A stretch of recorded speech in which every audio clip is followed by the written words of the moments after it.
Jumla ya vijana 90,000 wanatarajiwa kufaidika na mpango wa mafunzo wa miezi 6 utakaotekelezwa na idara ya serikali inayoshughulikia masuala ya vijana uliopangwa kuanza baadaye mwaka huu.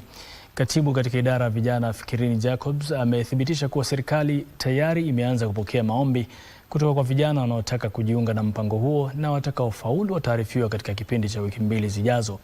Alisema vijana watapewa mafunzo kwa miezi 6 na kisha washiriki katika shughuli ya ujuzi wa kikazi kwa miezi 6 zaidi. Serikali imetenga shilingi bilioni 20 kufanikisha mpango huo chini ya mpango wa kitaifa wa fursa za kiuchumi kwa vijana maarufu kama Nyota, huku washiriki wakilipwa posho la shilingi 6,000 kila mwezi.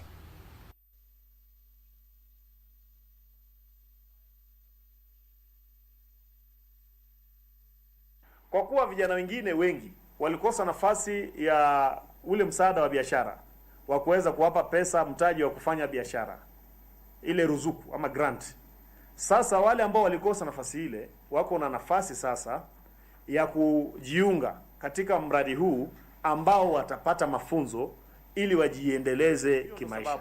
Kuanzia jana usiku tulifungua upya ukurasa wa vijana kutuma maombi ambao ni kupitia USSD code ya *254#.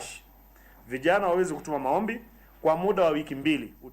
Tunafanya mradi mwingine wa kutambua ujuzi wa asili ama recognition of prior learning kwa wale vijana ambao walipata ujuzi lakini hawana vyeti, hawawezi toa ushahidi wa vyeti vyao.